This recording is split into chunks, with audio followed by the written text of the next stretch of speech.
Everyone, my name is Megha Balani and welcome to all of you. और आज हम करने वाले हैं जी भाई राजस्थान बोर्ड का जो चैप्टर नंबर 6 था, जिसका हमने पहला पार्ट पढ़ लिया था, जो कि क्या था, तदुत्तरित मुस्कान, वो हम कर चुके थे। आज हम करने वाले हैं फसल, यानी लहर लहराती हुई फसल। फसल हमारे लिए बहुत इंपॉर्टेंट है, तभी तो हम जी रहे हैं।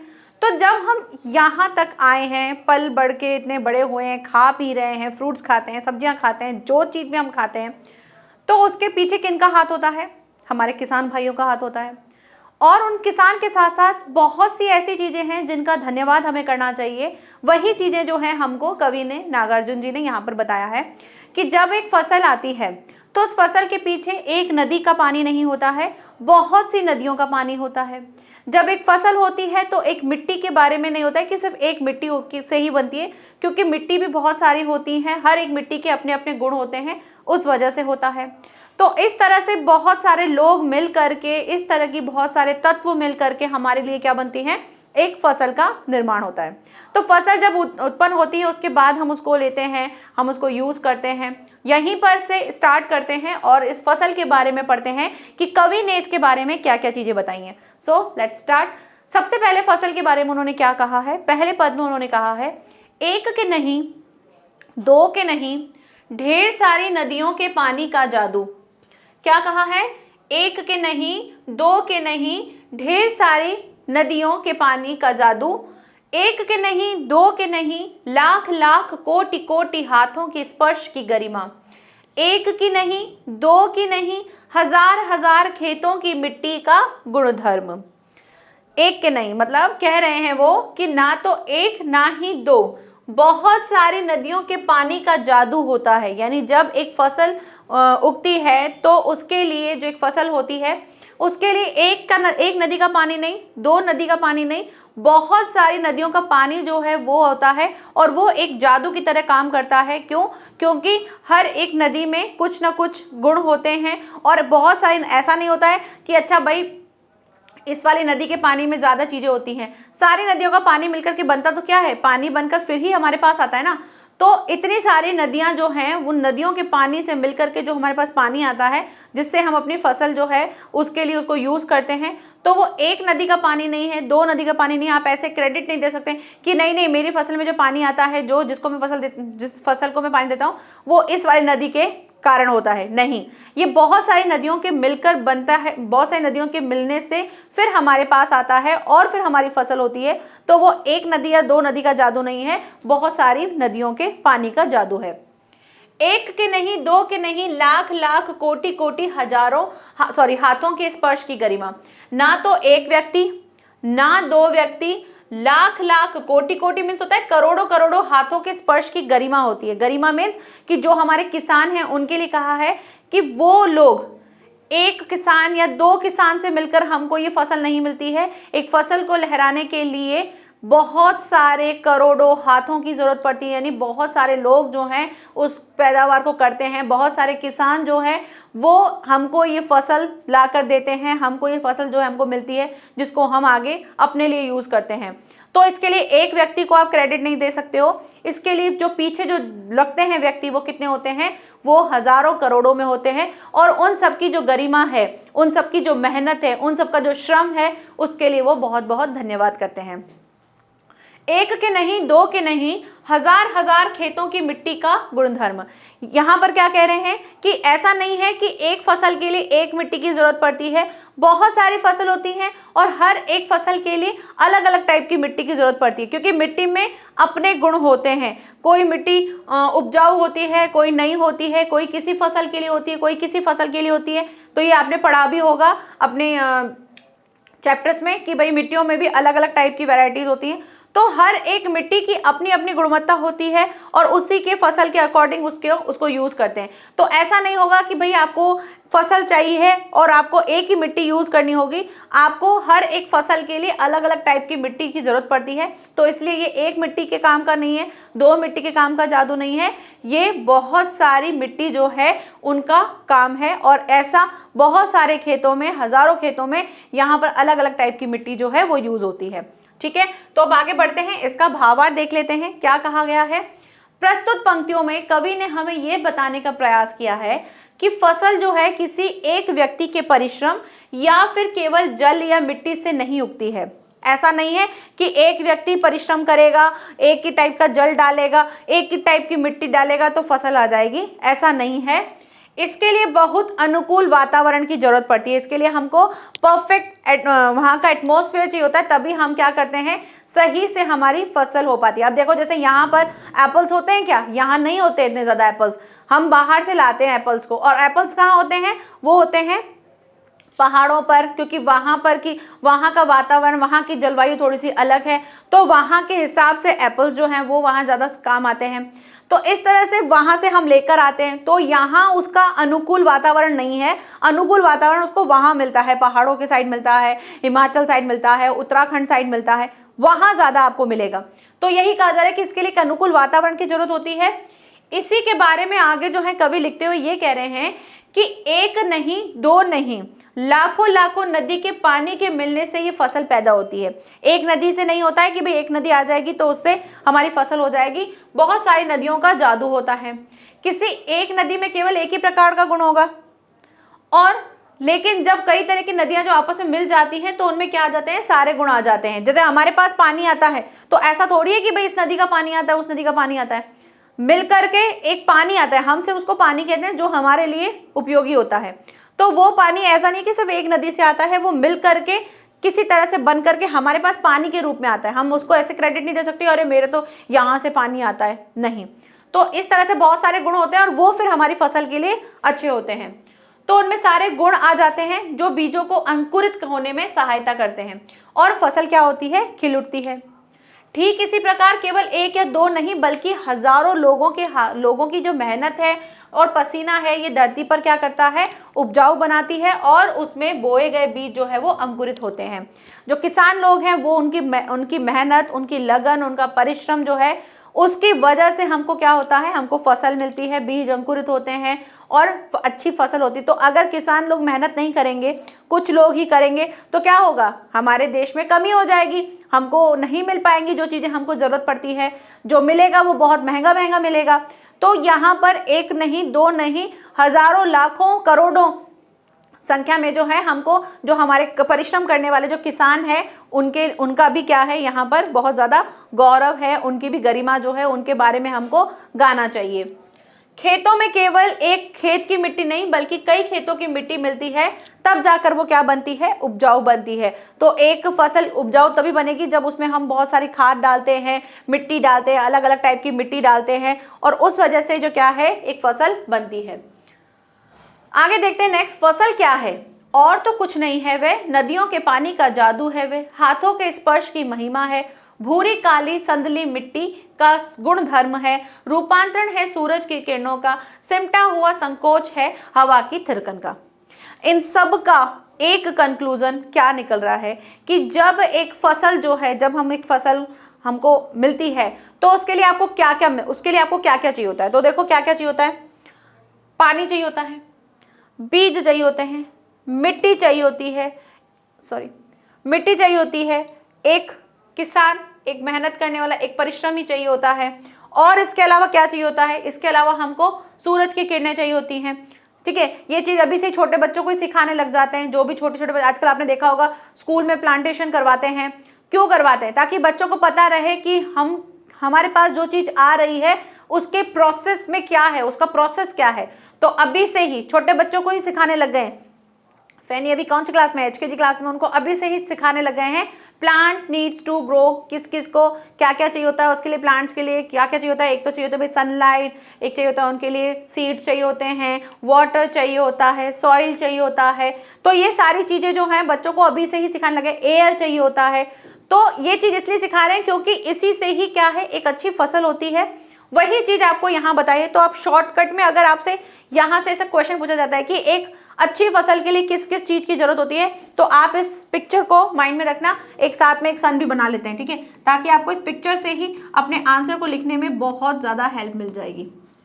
ठीक है, तो सनलाइट चाहिए होता है, बीज चाहिए होते हैं, मिट्टी चाहिए होती है, पानी चाहिए होता है, और परिश्रम चाहिए होता है एक किसान का, जिससे क्या होता है, एक फसल जो है अच्छे से होती है।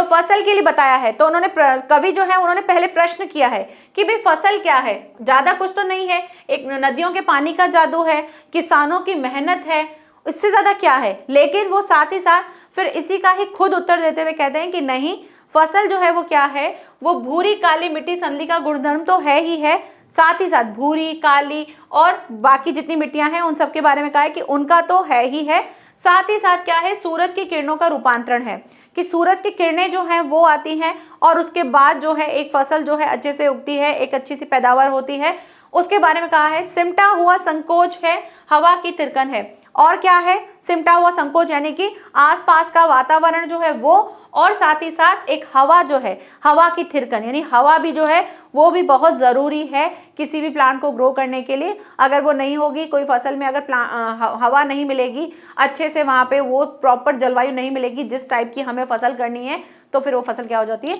खराब हो जाती है। भाई जैसे फसल के लिए क्या चाहिए होता है, पानी चाहिए होता है, पानी की ज़रूरत होती है। लेकिन अगर पानी ना मिले, बारिश चाहिए, जैसे फसल के लिए बारिश चाहिए, बारिश तो बहुत ज़रूरी है, बारिश चाहिए, बारिश ना आई और बारिश ना आके और बड़े बड़े ओले गिर गए, जो आपने चैप्टर अगर इंग्लिश में देखा होगा अ लेटर टू गॉड, वहाँ पे क्या होता है, उसको भी क्या चाहिए होते हैं, उसको भी एक फसल की, उसको एक अच्छी फसल की नीड होती है कि भाई एक अच्छी फसल हो, उसके लिए पानी चाहिए, बारिश होनी चाहिए।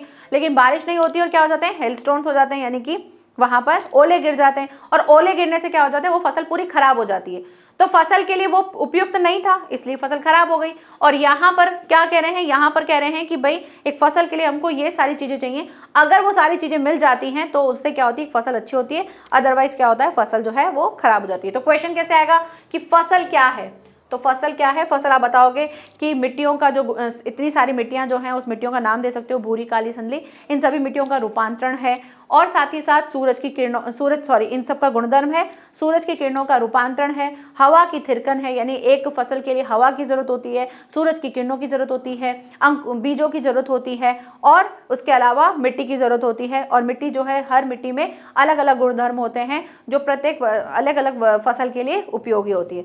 तो यहाँ पर ये चैप्टर जो है हमको समझ में आ गया है। आगे बढ़ते हैं, इसका भावार्थ एक बार देख लेते हैं। प्रस्तुत पंक्तियों में कवि हमसे यह प्रश्न करता है कि फसल क्या है, ठीक है, और अर्थात कहाँ से और कैसे पैदा होती है। इसके बाद कवि जो है वो खुद ही इसका उत्तर देते हुए क्या कह रहे हैं कि फसल और कुछ नहीं बल्कि नदियों के पानी का जादू है, किसानों के हाथों के स्पर्श की महिमा है, ये मिट्टियों का ऐसा गुण है जो उसे सोने से भी ज्यादा मूल्यवान बना देती है, ये सूरज की किरणों एवं हवा का उपकार है जिनके कारण ये फसल जो पैदा होती है। ठीक है, आगे देखिए, अपनी इन पंक्तियों में कवि ने हमें यह बताने का प्रयास किया है कि फसल कैसे पैदा होती है। हम इसी अनाज के कारण ही जिंदा हैं, बिल्कुल, और हमें ये जरूर पता होना चाहिए कि आखिर इन फसलों को पैदा करने में नदी, आकाश, हवा, पानी, मिट्टी और किसान के परिश्रम की जरूरत पड़ती है, जिससे हमें उनके महत्व का ज्ञान होता है। इसलिए बच्चों को भी ये आजकल सिखाने लग गए हैं ताकि उनको भी अपने आसपास के नेचर के बारे में अवेयरनेस हो कि भाई हमें जो चीज़ जहाँ से मिल रही है हमें एटलीस्ट उसको सुरक्षित रखना चाहिए। और उसको सुरक्षित रखने के लिए बच्चों को डेली आप देखना कि बच्चों से काफ़ी घर के बच्चे जो हैं वो पेड़ पौधों में पानी डालते हैं, उनको काम दे रखा है, कर तो बड़े भी सकते हैं, लेकिन वो बच्चों को इसलिए दे रखा है ताकि उनको एक खेलने का भी मौका मिल जाता है, उनको पानी भी अच्छा लगता है, और दूसरा उनको समझ में भी आता है कि ये चीज़ ज़रूरी है इनके लिए, इसलिए वो इस चीज़ को करते हैं। ठीक है, तो यहाँ पर चैप्टर कंप्लीट हो गया और स्टार्ट करते हैं हमारा प्रथम प्रश्न, जो कि है कवि के अनुसार फसल क्या है। देखो आ ही गया क्वेश्चन कि कवि के अनुसार फसल जो है नदी के पानी का जादू है, लाखों लोगों की मेहनत का प्रतिफल है, भिन्न भिन्न प्रकार की मिट्टी के गुण जो हैं उसके लिए अनुकूल हवा, सूर्य का प्रकाश आदि प्राकृतिक उपादानों का फल है। ठीक है, नेक्स्ट प्रश्न नंबर 2 देखते हैं। कविता में फसल उपजाने के लिए आवश्यक तत्वों की बात कही गई, वो आवश्यक तत्व कौन कौन से? तो आप बता सकते हो मनुष्य का परिश्रम, पानी, उपजाऊ मिट्टी, हवा, सूर्य का प्रकाश, बीज। ठीक है, ये सारी चीजें आप लिख सकते हो। फसल को हाथों की स्पर्श की गरिमा और महिमा कहकर कवि क्या व्यक्त करना चाहते हैं? भाई वो किसानों के बारे में कहना चाहते हैं कि किसान और मजदूरी के द्वारा जो है उनको मेहनत और लगन जो है बिना फसल के पैदावार नहीं हो सकते, मतलब एक फसल जो है बिना किसी किसान की मेहनत के, लगन के नहीं हो सकती है, और इसीलिए उनके हाथों को क्या कहा है? मेहनत का गौरव कहा है। सिंपल। नेक्स्ट आगे बढ़ते हैं। प्रश्न नंबर 4, भाव स्पष्ट करना है। तो भाव स्पष्ट करने के लिए क्या बोला है? रूपांतरण है सूरज की किरणों का, सिमटा हुआ संकोच है हवा की थिरकन का। इन पंक्तियों में फसल उपजाने में सूरज की किरणों तथा हवा के योगदान को दर्शाया गया है। फसल सूर्य के प्रकाश और अनुकूल हवा के प्रभाव के द्वारा ही होती है। तो सूरज की किरणें अपनी ऊष्मा प्रदान करके फसल को पकने में मदद करती है और वही हवा जो है मंद मंद गति से फसल को बढ़ने में सहायक करती है। तो यहाँ पे सूरज की किरणें और जो हवा है उसके बारे में ही मैंने बताया कि सूरज जो है वो क्या करता है, अपनी गर्मी देता है जिससे वो फसल क्या होती है, पकती है, और हवा जो है वो उसको क्या करती है, वो उसको बढ़ने में उसकी हेल्प करती है। ठीक है, प्लांट्स को बढ़ने में हेल्प करती है। नेक्स्ट है अंतिम प्रश्न, कवि ने फसल को हजार हजार खेतों की मिट्टी का गुणधर्म कहा है। ठीक है, तो ऐसा क्यों कहा है, उसके लिए पहले पूछा है कि मिट्टी के गुणधर्म को आप किस परिभाषित करेंगे, किस प्रकार परिभाषित करेंगे।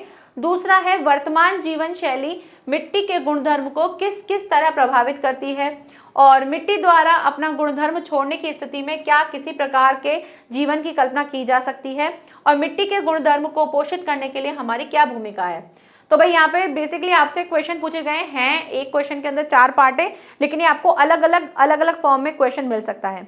तो पहला जैसे क्या कहा है कि भाई मिट्टी के अंदर गुणधर्म के बारे में आप क्या बोलोगे, तो भाई हर एक मिट्टी में अलग अलग टाइप के गुण होते हैं जो कि प्रत्येक फसल अलग हर एक फसल के लिए उपजाऊ होते हैं। जैसे मिट्टी अगर कोई मिट्टी किसी फसल के लिए उपजाऊ होती है, कोई किसी के लिए होती है, आपको एग्जाम्पल्स आते हैं तो आप वो भी इस आंसर में लिख सकते हो।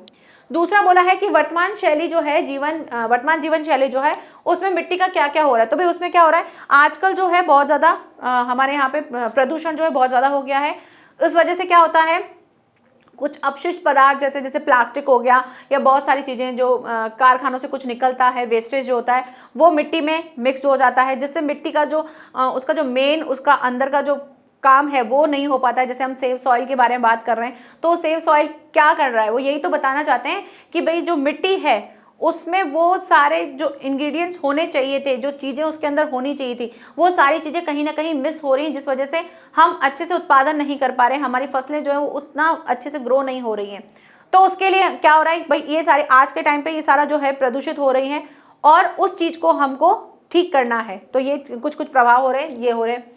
फिर मिट्टी द्वारा अपना गुणधर्म छोड़ने की स्थिति में क्या किस प्रकार जीवन की कल्पना की जाए। तो भाई इससे क्या हो रहा है, हमको फसलें जो हैं वो ठीक से नहीं मिल पा रही हैं। अब फसलें ठीक से नहीं होंगी तो हमारे पास उस चीज़ की कमी हो जाएगी, कमी होने से हम दूसरे देशों पे डिपेंड होने लग जाएंगे, पैसा हमको कम मिलने लगेगा, गरीबी आने लग जाएगी, तो ये सारी चीज़ें होने लगेंगी। नेक्स्ट है मिट्टी के गुणधर्म को पोषित करने में हमारी क्या भूमिका है, हमको क्या करना है, हमको जो है ये जो वेस्टेज है, ये प्रदूषण है, इन सब चीज़ों को दूर रखना है और जितना भी वेस्टेज होता है उनको सही तरीके से डस्टबिन में डालना चाहिए। जैसे हम क्या करते हैं, कई बार प्लास्टिक की पॉलिथीन ऐसे पड़ी रहती है रास्ते में, कभी कुछ पड़ा रहता है, कभी कुछ पड़ा रहता है, तो वो सारी चीज़ें हमको नहीं करनी है। इससे हमारी मिट्टी की गुणवत्ता जो है वो अच्छी हो जाएगी। ठीक है, आगे बढ़ते हैं, इनके उत्तर देख लेते हैं। तो मिट्टी के गुणधर्म का अर्थ है कि मिट्टी में खेती के उपजाऊपन का होना। मिट्टी की अधिक उपजाऊ क्षमता जो है फसल का उत्पाद भी अधिक होता है। अगर मिट्टी उपजाऊ होगी तो फसल भी अच्छी होगी। दूसरा बोला है वर्तमान जीवन की जीवन शैली में क्या हो रहा है, प्रदूषित हो रही है, नष्ट हो रही है, क्योंकि अनेक रासायनिक तत्व, प्लास्टिक आदि जो है वस्तुएं मिट्टी के मूल स्वरूप को नष्ट कर रही हैं, जिसका नकारात्मक प्रभाव जो है फसल पर पड़ रहा है, बिल्कुल पड़ ही रहा है। यदि मिट्टी ने अपना गुणधर्म छोड़ दिया तो पृथ्वी से पेड़ पौधे, फसल, हरियाली, ये सभी का क्या हो जाएगा, नामो निशान मिट जाएगा और ऐसी स्थिति में धरती पर जीवन की जो कल्पना है वो नहीं की जा सकती है। लास्ट है, हमें मिट्टी को प्रदूषित होने से बचाना होगा और वृक्षारोपण करना होगा, प्लास्टिक का उपयोग बंद करना होगा और तभी क्या हो सकते हैं, कुछ सुधार हो सकते हैं। तो इस तरह से ये चैप्टर जो है हमारा फसल वाला ये भी कंप्लीट हो गया है विद क्वेश्चन आंसर। नेक्स्ट हम इसके आगे वाला चैप्टर करेंगे। तो अभी तक तो हम 30% वाला ही फॉलो कर रहे हैं, बाकी देखते हैं आगे क्या होता है। तो मिलते हैं नेक्स्ट लेक्चर में। Thank you so much, bye bye and take care.